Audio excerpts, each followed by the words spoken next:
Good morning to everyone. This is Nandini. I am studying final BA at TTWRDC Kottagudam. First of all, I am really very thankful to our Secretary Sir R.S. Praveen Kumar Sir to provide this wonderful opportunity, and I am very thankful to my principal ma'am and my dear lecturers who are motivated to me. Now I am dealing with the subject history. In that I would like to say about the age of Guptas. The duration of Guptas was 300 AD to 750 AD. Now I would like to discuss about the Gupta Empire in Indian history. The uncertainties which engulfed India after the disintegration of the Mauryan Empire, which was removed by the Kushanas in north and the Satavahanas in the Deccan. The Kushanas were north united for over a century. However, the growth of Naga power and the resurgence of same Gana Ragyas such as Malavas, Adhyas, Arjunians, and Kundians, they were contributed to the decline of the Kushanas. In the Deccan, the Vakatakas and Ikshwakus parceled out of kingdom of the Satavahanas. The necessity and opportunity of the establishment of a paramount power were quite obvious. According to many scholars, the situation was very similar to that of the 6th century BC, which was then exploited by the Magadhas and now by the Guptas. In the words of S.R. Goyals, the political situation of India towards the close of the 3rd century and the beginning of the 4th century AD, which was very strong possibilities of the establishment of an empire. The empire that followed is often known as the classical age of Indian history. It is also referred to as the Golden Age. The age of Guptas is also known as Golden Age. Now I would like to say about the foundation of the Gupta dynasty. The origin of the dynasty of the Guptas, which rose to the imperial status, is shrouded by mystery and often controversial. It is very interesting to note that there were many Guptas among the officials of the Satavahana conquerors of the Sheikhs. For instance, Shaiva Guptas of the Nasik inscription, Puru Gupta and Shivaskanda Gupta of the Karla inscription, and a Barhut Buddhist pillar inscription of the Shunga period refers to a Gupti, is known as the Queen of Rajan Visadeva, and a grandmother of Dhanabhuti, probably a feudatory of the Shungas. The original home, we have altogether five principal theories. To know the original home of the Guptas, we have five principal theories. They are recording as the original home of the imperial Guptas. They are Bengal, Magadha, Sarnath, Punjab, and Prayaga.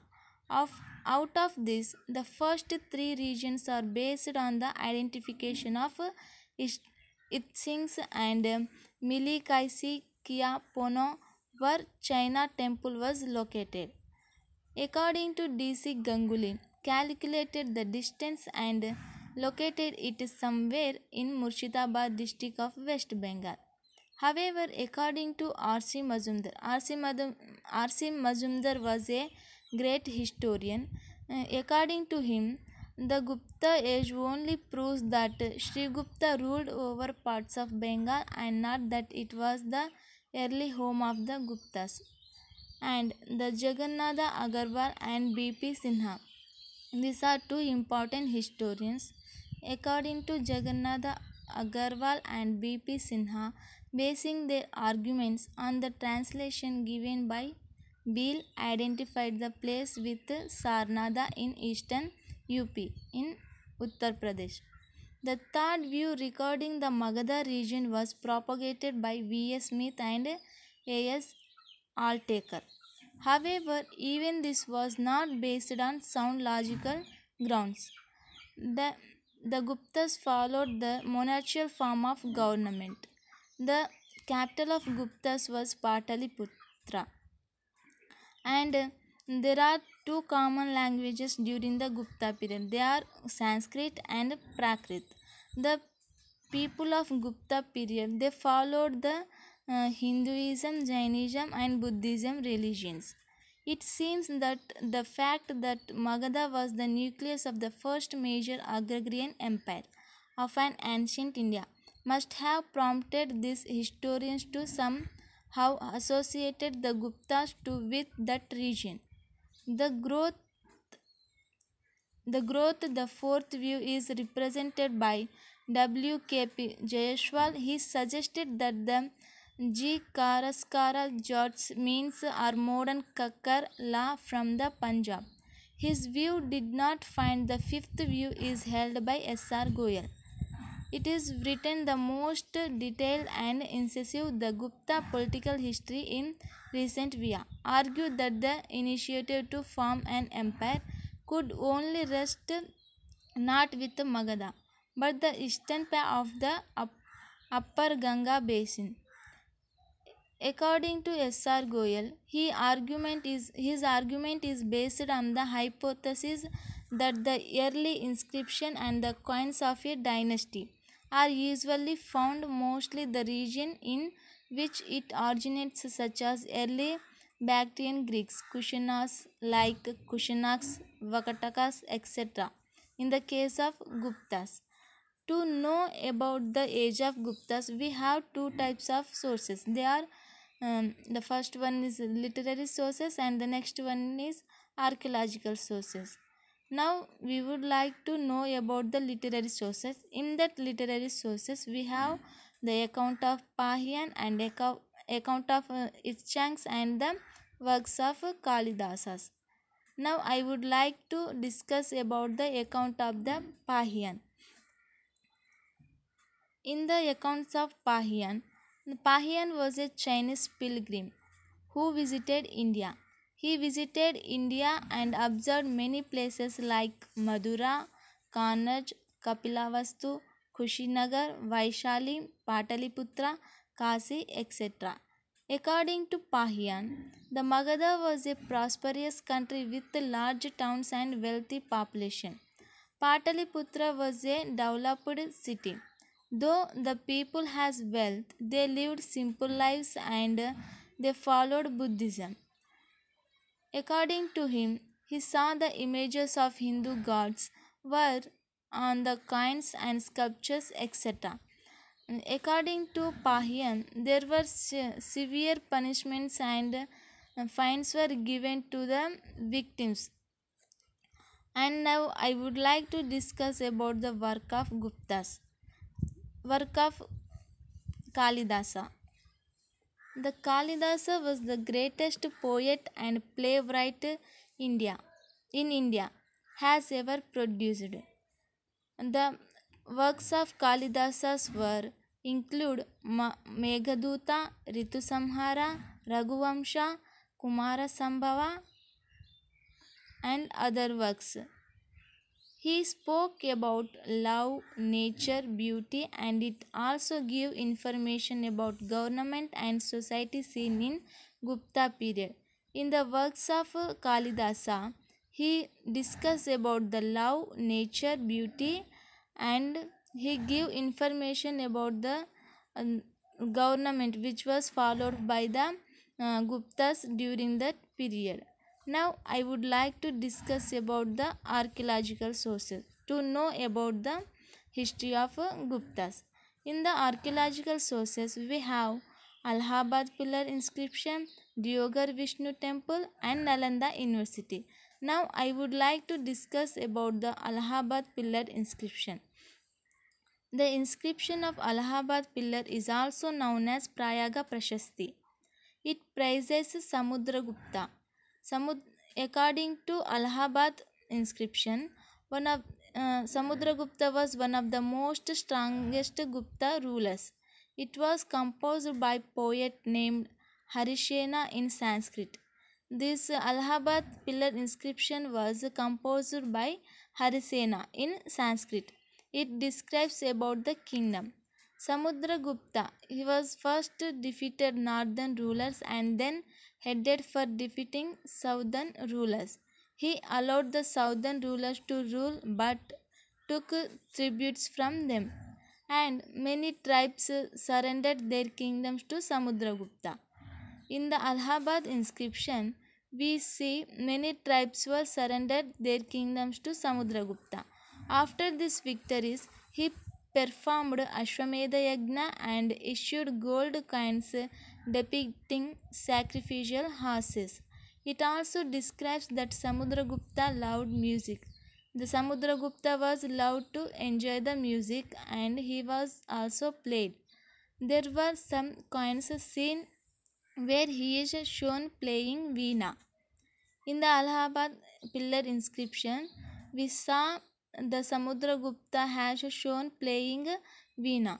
Now I would like to discuss about the Deoghar Vishnu temple.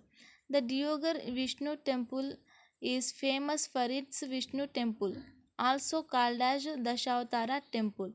Deoghar is about 125 kilometers from Jhansi, UP means Uttar Pradesh, and it is one of the earliest Hindu temples. It was made of stone and bricks. The Deoghar Vishnu temple was made up of stone and bricks. The entrance has paintings, decoration, images from Ramayana, Lord Krishna, etc. It also shows Hanuman carrying a hill containing the herbs that cured Lakshmana, who was wounded by the son of Ravana, that is Meghananda.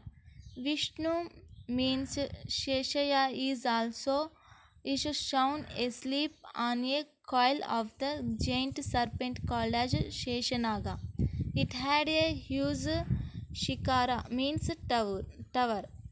Now I would like to discuss about the Nalanda University in the sources of archaeological sources to know about the age of Guptas.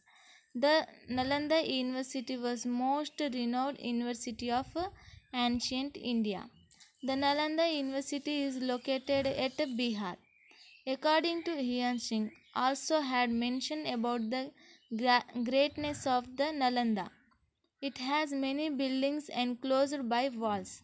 There were three huge libraries and provided all facilities and free education to students. The students from various parts of India come to Nalanda University, and other countries students like China, Japan, Tibet, etc. are come here to study. Subjects are stuff included. They are medicine, yoga, mathematics, science, astronomy, etc. The admission procedure of Nalanda University was very tough. It was destroyed by Muslim ruler Khilji. Today it is united state. Now I would like to discuss about the region of Gupta period. The first one was Chandragupta one, and the next one was Samudragupta, and the third one was Chandragupta II and Vikramaditya. Now I would like to discuss about the Chandragupta one. The Chandragupta one also called as the Maharaja Raja, that is the king of the kings. He had won many wars, and he was participated in many wars during his period. He extended his empire through marriage alliances. He maintained marriage alliances with his neighboring countries. Now I would like to discuss about the Samudragupta. The Samudragupta was the son of Chandragupta I. Chandragupta I succeeded by his son Samudragupta. The Allahabad pillar inscription describes his wealth. He too expanded Gupta Empire. The Samudragupta was also known as Napoleon of India due to his bravery. He won many wars and was a powerful ruler. He first defeated northern rulers like Madura, Padmavati, Bareilly, western UP, and eastern India. He made 12 South Indian rulers like Odisha, Andhra, and Tamil accept his power. He allowed them to rule and in return got tributes from these kings. Many rulers of Bengal, Assam, Nepal, Madhya Pradesh, and Rajasthan surrendered to Samudragupta. The rulers of countries like Bengal, Assam, Nepal, Madhya Pradesh, and Rajasthan were surrendered to Samudragupta. Many neighboring rulers offered their daughters to marry him. He was a good administration. Samudragupta I was a good administrator, musician, poet, and a scholar. He was also known as Kaviraja. He respected all religions. Now I would like to discuss about the Chandragupta too and Vikramaditya. Vikramaditya was the son of Samudragupta. The Samudragupta was succeeded by his son Vikramaditya. He inherited the military power from his father and extended the Gupta Empire. He defeated Sakas of Gujarat and Kathiawar, hence was also called as Sakari, that is conqueror of Sakas. He defeated the kings of Sakas, and for this he married a Naga princess named Kubera Naga and gave the hand of his daughter to the Vakataka prince named Rudrasena too. He gave his daughter Rudrasena too. This alliance had strengthened his position against Sakas. The matrimonial alliance, which was followed by Vikramaditya, was raised his position against the Sakas. With this victory, he got a sea entry for trade with Europe. Um, According to Pahian, has described about the Vikramaditya. According to Pahian, Vikramaditya and his fine administrative skills in detail. Also, it is also an inscription of an iron pillar near Qutub Minar, Delhi, describes his victories in Bengal and Afghanistan. Even he loved art and literature. Vikramaditya loved the art and architecture. He is During the period of Vikramaditya, he issued gold coins also. The developments in the field of sciences. During the period of Gupta age, there are so many developments in the field of sciences. Like Aryabhatta was a great astronomer and the mathematician. Aryabhatta was a great mathematician. He has written two books. Aryabhatta has written two books. They are Aryabhatiya and Surya Siddhanta. In the Aryabhatiya, it deals with algebra, geometry, arithmetic, and trigonometry. And in the Surya Siddhanta, it explains scientifically the causes of solar and lunar eclipses.